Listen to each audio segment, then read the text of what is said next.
ये कहानी उन लोगों के लिए है जो कि सीधी सादी जिंदगी जीना चाहते हैं, सभी का अच्छा चाहते हैं, लेकिन कुछ लोग उनके इसी अच्छेपन का, उनके इसी सीधेपन का फायदा उठाते हैं। उन्हीं लोगों के लिए कहानी है। एक बार गौतम बुद्ध अपने कुछ शिष्यों के साथ में बैठे हुए थे और तभी राजा अजातशत्रु वहां पहुंचते हैं और भगवान बुद्ध से कहते हैं, जब से मैंने आपके द्वारा बताए गए मार्ग पर चलना शुरू किया है तब से कुछ लोग मेरी शांति का गलत फायदा उठा रहे हैं। जब मैं आपके द्वारा बताए गए मार्ग पर नहीं चलता था तो सब मुझसे डरते थे, क्योंकि मैं एक निर्दयी था, किसी को भी सजा देने से या फिर मारने से डरता नहीं था। लेकिन जब से मैं आपका अनुयायी बना हूं, किसी पर गुस्सा नहीं करता हूं। मैं एक बहुत ही शांत इंसान बन गया हूं, हर इंसान को दया की भावना से देखता हूं। लेकिन कुछ लोग मेरी इसी शांति का फायदा उठा रहे हैं और भगवान, इससे तो मेरा राज्य खतरे में पड़ सकता है, बल्कि खतरे में पड़ रहा है और इसकी वजह से मुझे कई सारी समस्याओं का सामना करना पड़ रहा है। तो अब ऐसे में आप ही बताइए कि मैं करूँ तो करूँ क्या। और ये सब सुनने के बाद भगवान बुद्ध ने उस राजा को एक कहानी सुनाई और वो कहानी कुछ इस प्रकार है। एक बार की बात है, एक गांव के पास एक घना जंगल था और उस जंगल में एक बहुत ही सुंदर पेड़ था, लेकिन उसी पेड़ के नीचे एक सांप का बिल था और वहां एक बहुत ही जहरीला सांप रहता था और वो सांप कई बार तो बिना किसी कारण के लोगों को डस लेता था।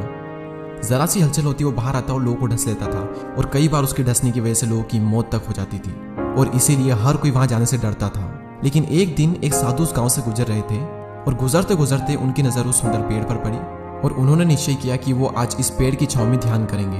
वो उस पेड़ के पास में जाकर बैठे और तभी एक आदमी की नजर उस साधु पर पड़ी। वो आदमी साधु के पास गया और बोला, महात्मा आप यहाँ क्या कर रहे हैं? सब लोग यहाँ आने से डरते हैं और जो भी आता है वो चुपचाप निकल जाता है। क्या आपको नहीं पता कि यहाँ पर एक बिल है जिसमें एक बहुत ही जहरीला सांप है, जिसके काटने की वजह से कई बार लोगों की मौत तक हो जाती है? ये सुनकर वो साधु मुस्कुराए और ध्यान करने के लिए बैठ गए और जब वो ध्यान कर रहे थे तब थोड़ी देर में वो सांप बिल से बाहर निकला और फुफकारने लगा।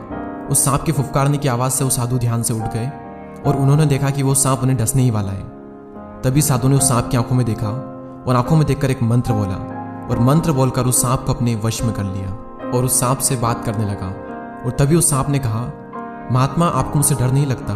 हर कोई मुझसे डरता है और कई लोग तो मेरे डर की वजह से यहाँ पर आते तक नहीं है। ये सुनकर वो संत मुस्कुराए और बोले, इसमें डरने की क्या बात है? मैं किसी चीज़ से नहीं डरता, बल्कि मौत से भी नहीं, और बल्कि डरते तो तुम हो कि तुम्हें कोई मार ना दे, इसलिए तुम लोगों को डसते हो। और ये सुनकर वो सांप दंग रह गया और बोला, महाराज यहाँ पर जो कोई भी आता है, कुछ लोग तो मुझे मारने की कोशिश करते हैं और कुछ लोग मुझसे डर करके भाग जाते हैं, लेकिन मुझे आज तक आप जैसा कोई नहीं मिला जो कि मुझसे भी ना डरता हो। और ये कहकर उस सांप ने अपना सर साधु के कदमों में रख दिया और बोला, महात्मा आपने बिल्कुल सही कहा कि डरता तो मैं हूँ और अपने डर की वजह से मैं लोगों को मार देता हूँ। मुझे ऐसा नहीं करना चाहिए था।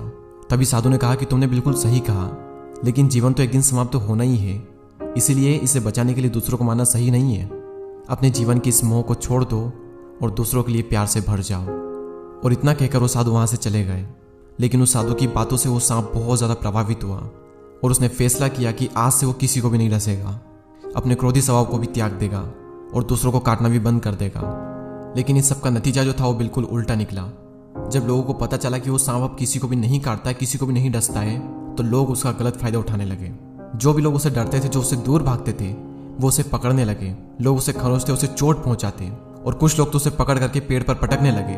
और इस सब की वजह से वो सांप हमेशा घायल या चोटिल ही रहता। वो अपनी जिंदगी से बहुत दुखी था और वो अपने जीवन के सबसे कठिन दौर से गुजर रहा था। लेकिन एक दिन फिर से वो साधु उस गाँव में आया और उसी पेड़ के नीचे ध्यान करने के लिए बैठ गया और तभी उसकी नज़र उस सांप पर पड़ी और उस सांप को इतनी बुरी हालत में देखकर वो हैरान हो गए। उन्होंने उससे पूछा, दोस्त तुम्हारी इतनी बुरी हालत किसने की? किसने चोट पहुंचाई तुम्हें? और तभी उस सांप ने कहा कि हे महात्मा, आपने मुझे अपने क्रोधी स्वभाव को त्यागने और दूसरों को काटने के लिए नहीं कहा था, और जब से मैंने अपने क्रोधी स्वभाव को त्याग कर शांति को अपनाया है, तब से कुछ लोग मेरा गलत फायदा उठाते हैं। अब कोई मुझसे नहीं डरता और कई लोग मेरी इसी शांति का गलत फायदा उठा रहे हैं और इसीलिए मेरी जिंदगी अब बहुत कठिन हो चुकी है और शायद अब कुछ दिनों बाद मैं मर भी जाऊं। और ये सब सुनने के बाद में साधु बोले, दोस्त मुझे ऐसा लगता है कि तुमने मेरे उपदेश का गलत अर्थ निकाल लिया है। मेरे कहने का मतलब था कि बेवजह दूसरों को मत काटो, लेकिन अपनी आत्मरक्षा के लिए मैंने तुम्हें फुफकारने से मना नहीं किया था। और ये पूरी कहानी सुनाने के बाद में भगवान बुद्ध ने अजातशत्रु से पूछा, तो क्या समझे इस कहानी से? शायद तुम भी मेरे उपदेश को उस सांप की तरह गलत तरीके से ले रहे हो। मैंने तुमसे कहा था कि तुम अपने क्रूर स्वभाव को त्यागो, लेकिन अपने राजा के कर्तव्य को मत छोड़ो। तुम्हें बाहर से कठोर होकर एक राजा का कर्तव्य निभाना है ताकि तुम अपने राज्य में सभी को अनुशासित कर सको। तुम्हें सख्त होकर अपने राज्य की न्याय प्रक्रिया को कायम रखना है ताकि सभी लोग शांति से रह सके और उन्हें किसी भी प्रकार की असुरक्षा का अनुभव ना हो। इसीलिए तुम्हें अंदर से एक साधु की तरह और बाहर से एक राजा की तरह शासन करना होगा। अगर आप भी अपने आसपास देखोगे या फिर आपने खुद भी ये बात देखी होगी कि लोग आपकी अच्छाई का फायदा उठाते हैं, या फिर अगर कोई सीधा या फिर अगर कोई अच्छा है तो लोग उसके सीधेपन या फिर अच्छेपन का फ़ायदा उठाते हैं, और इसी वजह से लोगों को कई सारी प्रॉब्लम को फेस करना पड़ता है। और फिर उन्हें ये लगता है कि यार हमने सबका भला चाहा लेकिन मेरे साथ ही बुरा क्यों हो रहा है, अच्छे लोगों के साथ ही बुरा क्यों होता है। ऐसे लोगों को इस कहानी से ये समझना चाहिए कि अगर आप एक सीधे और शांत इंसान हो तो लोग आपका फ़ायदा उठाएंगे ही सही, और हो सकता है कि लोग आपका गलत तरीके से उपयोग करें। इससे में आपको सिचुएशन के अकॉर्डिंग बिहेव करना होगा। जहाँ पर गुस्सा करने से चीज़ें कंट्रोल में होती है वहाँ पर गुस्सा करने में कोई बुराई नहीं है। आप बिना अपने पीस ऑफ माइंड की चिंता किए सिचुएशन के अकॉर्डिंग जैसा आपको बिहेव करना चाहिए वैसा करो। जहाँ आपको लगता है कि यहाँ पर मुझे बोलना चाहिए वहाँ पर बोलो। जहाँ आपको लगता है कि यहाँ पर मुझे गुस्सा करना चाहिए तो वहाँ पर गुस्सा करो। जहाँ आपको लगता है कि यहाँ पर मुझे विरोध करना चाहिए तो वहाँ पर विरोध करो। जैसे एक एक्टर की तरह जो कि एक्टिंग करता है गुस्सा करने की, लेकिन वो अंदर से गुस्सा नहीं होता है क्योंकि उसे पता होता है कि ये तो सिर्फ मूवी का एक पार्ट है। अगर यहाँ पर गुस्सा नहीं करेंगे तो मूवी से बाहर निकाल देंगे या फिर अगली बार कोई मूवी मिलेगी भी नहीं। इसलिए उन्हें अपनी ओर से बेस्ट एक्टिंग करनी होती है, फिर वो चाहे रोने की हो, हंसने की हो या फिर गुस्सा करने की हो। अंदर से वो कैसा फील कर रहे हैं किसी को पता नहीं, लेकिन उन्हें एक्टिंग करनी है गुस्से की, हंसने की या फिर रोने की, किसी भी तरह की, तो वो करेंगे। ठीक उसी तरह अगर आपको इस युग में सही से जीना है तो सारे रूल्स को भुला करके परिस्थिति के हिसाब से आपको एक्ट करना होगा। और अगर हो सके तो मेरी इस बात को लिख करके रख लो, अंदर से शांत, सीधे और सरल रहो, लेकिन बाहर से तेज, तर्राट और स्मार्टली बिहेव करो। ये कहानी और अगर ये वीडियो पसंद आया हो तो इस वीडियो को शेयर करें उन लोगों के साथ में जिन्हें आपको लगता है कि ये बहुत सीधे हैं और लोग इनकी सीधेपन का फायदा उठाते हैं। और ऐसे ही और वीडियोस को देखने के लिए सब्सक्राइब करके बेल आइकन को प्रेस करें।